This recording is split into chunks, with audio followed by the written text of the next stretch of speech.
It is the morning of June 6, 1944, and the English Channel is doing what the English Channel has always done, making things as difficult as possible for everyone involved. The sea is rough, the sky is gray, and somewhere in the pre-dawn darkness, thousands of young men are being sick over the sides of landing craft, clutching rifles they have been told to keep dry at all costs, and trying not to think about what is waiting for them on the beaches ahead. What is waiting for them, as it turns out, is rather a lot.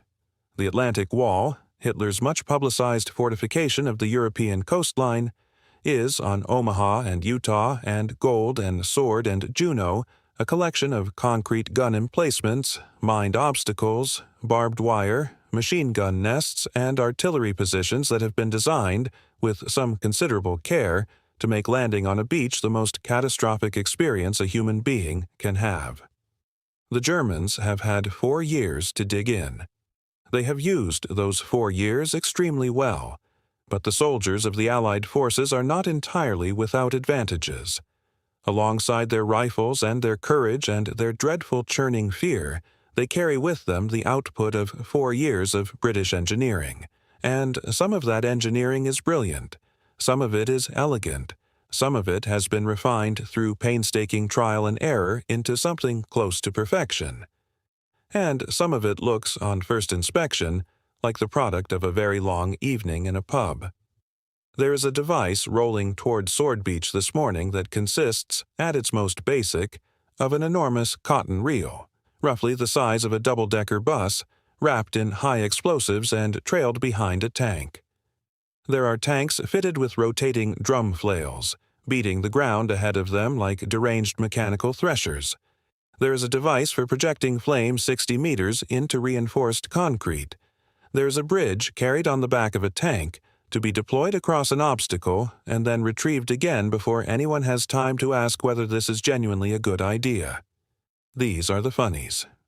The 79th Armored Division's collection of modified tanks and improbable contraptions, conceived and built at the personal insistence of Major General Percy Hobart, a man who had been retired from the Army on grounds of being too difficult, recalled at Churchill's personal request, and set to work in a converted garage in Suffolk with orders to solve the single hardest military engineering problem of the 20th century. The problem, in its simplest form, was this: how do you cross a defended beach and live? The question was not academic. The British and Canadians had tried to answer it before, and the answer they had received was devastating. On August 19, 1942, Operation Jubilee, the Dieppe raid, sent nearly 5,000 Canadian soldiers onto the beaches of a French port town, and the results were so catastrophic that entire historical careers have since been dedicated to working out exactly how wrong the planning was. Within 10 hours, nearly 60% of the force was dead, wounded, or captured. The tanks, when they reached the seawall, could not cross it. The infantry, without armored support, were cut down in the open. The landing craft, without specialized support vehicles, were exposed and burning. Dieppe was a disaster, but it was at least an instructive disaster. What the planners took away from it, the planners who survived and the planners who studied the wreckage carefully, was a list of specific problems that had not been solved. The seawall, the mines, the wire, the pillboxes sited to deliver flanking fire across a beach that offered no cover. Each problem, taken individually, was soluble with existing technology. Together, they formed a system that conventional assault simply could not crack. The Churchill tank, Britain's primary infantry support tank of the period, weighed around 40 tons, was armed with a reasonably useful 6-pounder or 75-millimeter gun, and could cross broken ground that would stop many lighter vehicles. It was, in the parlance of the time, a fine machine. It was also completely incapable of clearing a minefield, projecting flame into a bunker aperture, crossing a wide ditch, or detonating beach obstacles while its crew remained inside it. For a beach landing, it was almost useless in its standard form. What was needed, the planners concluded, was not a new tank, but a new philosophy. The tank, rather than being the weapon, would become the platform. The weapon would be whatever peculiar attachment the engineers could devise, test, and bolt on before the invasion date. Speed of design was essential, elegance was not. This is where Percy Hobart came in, and with him came the funnies. Hobart had spent his career developing armored warfare doctrine, tank tactics, combined arms operations, the kind of institutional thinking that the British Army found deeply uncomfortable and periodically tried to suppress. He had been invalided out of the Army in 1940, was serving as a corporal in the Home Guard when Churchill personally telephoned to ask what he was doing, wasting his talents defending Wiltshire from imaginary paratroopers, and was reinstated with the rank of Major General, and handed the newly formed 79th Armored Division in March 1943. His brief, stripped to its essentials, was to give the Allied landing force the specialized armor that would prevent another Dieppe. He worked fast.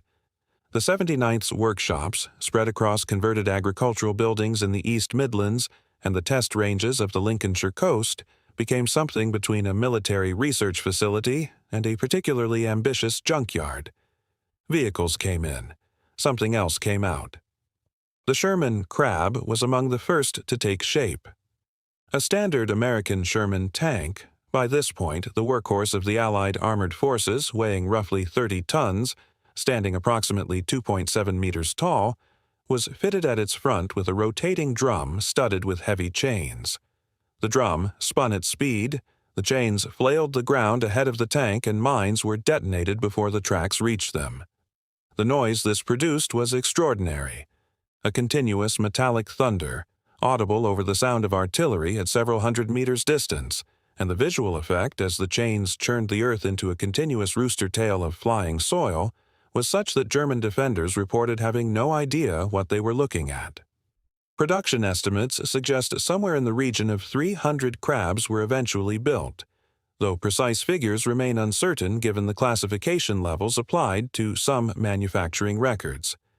The AVRE, Armored Vehicle Royal Engineers, was the spine of the whole operation. Based on the Churchill tank, it replaced the standard gun with a petard mortar, a short-barreled weapon that hurled a 18-kilogram demolition charge, colloquially known as the flying dustbin, at reinforced concrete structures at close range. The range was short, roughly 80 meters, but at that distance the charge was devastating. A single shot could crack a gun emplacement wide open. The crew could reload the petard from inside the vehicle using a hinged spout arrangement, which meant they did not have to expose themselves to fire to prepare the next round. This was considered, in the circumstances, a significant improvement on the alternative. Then there was the Crocodile, a Churchill tank with its hull machine gun replaced by a flame projector, towing an armored trailer containing 1,800 liters of thickened petroleum fuel and compressed nitrogen. The flame could be projected to a range of around 110 meters and would cling to whatever it touched. The intended targets were the dark apertures of the concrete bunkers. The intended effect was to make those apertures untenable. It achieved this effect reliably.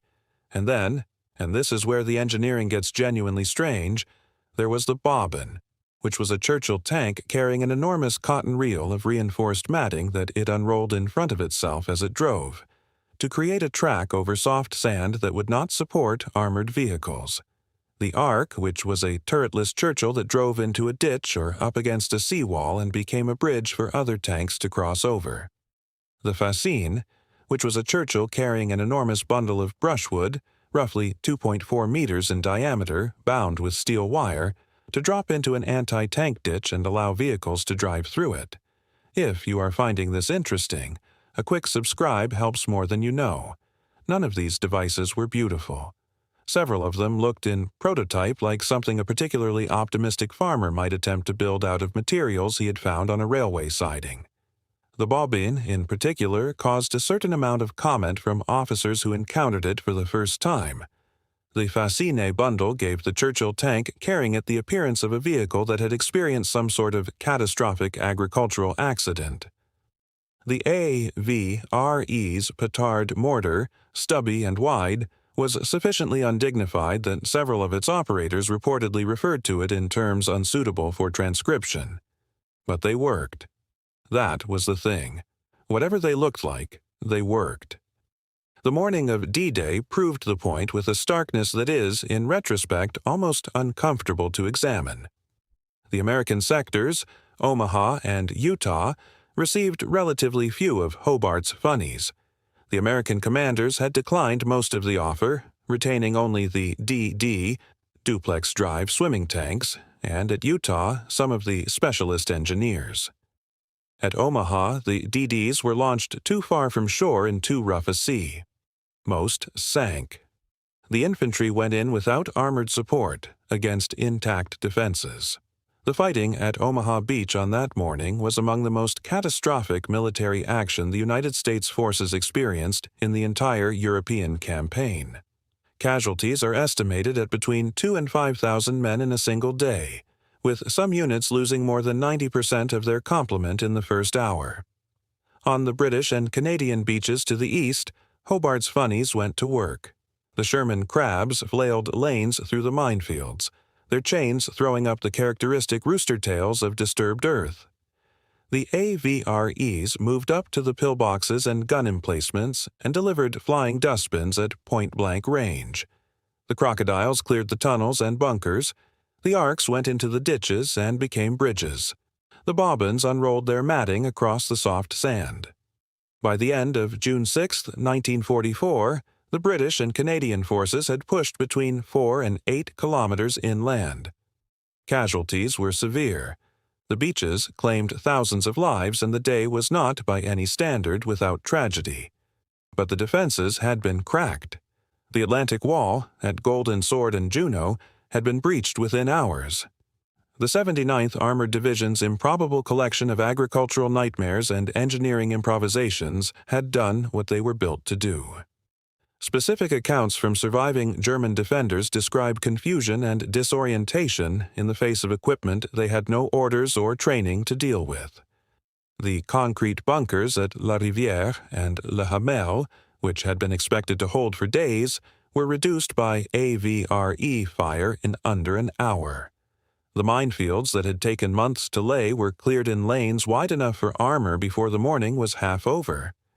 Several German after-action reports noted, with what appears to be genuine bewilderment, that the British tanks seemed to be performing operations that conventional doctrine held to be impossible.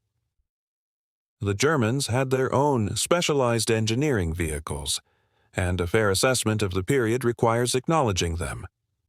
The Wehrmacht and Waffen-SS both operated Pioneer Panzer, engineer tanks, and the Sturm Tiger, a self-propelled assault mortar based on the Tiger tank chassis, launched a 380mm rocket-propelled demolition charge that made the flying dustbin look modest.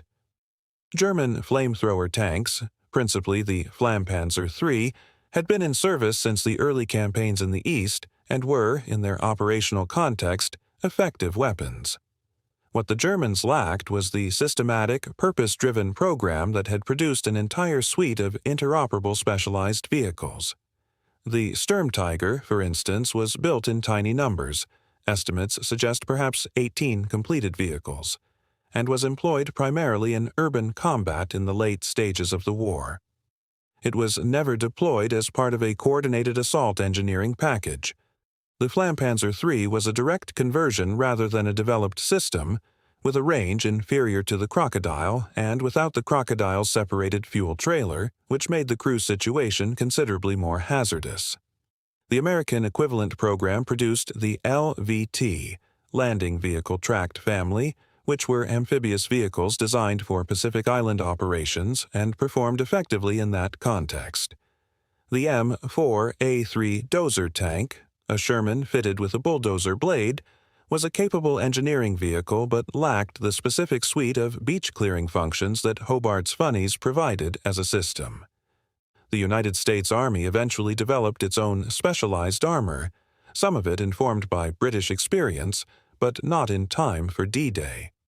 The British advantage was not simply in having these vehicles.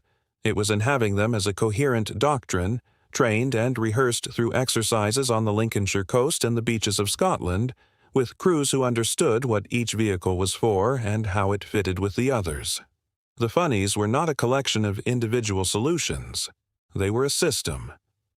The debate about how much the funnies changed the outcome of D-Day has occupied historians since the last gun cooled. Counterfactuals are inherently uncertain, and military history is particularly resistant to clean conclusions. What can be said, with reasonable confidence drawn from casualty figures and contemporary records, is this. The beaches where the funnies were deployed saw significantly better outcomes than the beach where they largely were not. Whether that correlation implies causation at the scale, sometimes claimed, is a matter on which serious historians continue to disagree, and intellectual honesty requires acknowledging that point.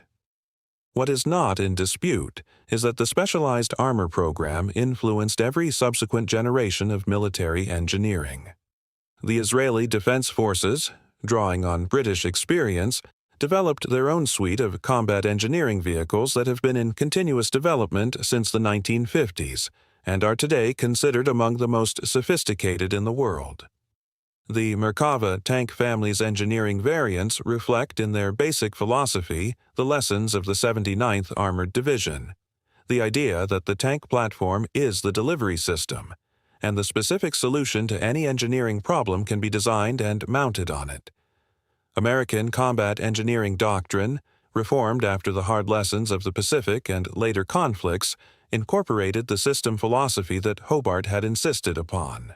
The psychological impact on German defenders was real and documented, even if its military significance is harder to quantify. The appearance of vehicles performing operations that defied conventional doctrine created hesitation at critical moments. The sight of a tank that was simultaneously driving forward, flailing the ground in front of it, and throwing up a continuous cloud of disturbed earth was, by any account, disorienting. The sight of a crocodile deploying its flame projector into an aperture was, according to multiple captured German accounts, sufficient in several instances to cause immediate surrender without engagement.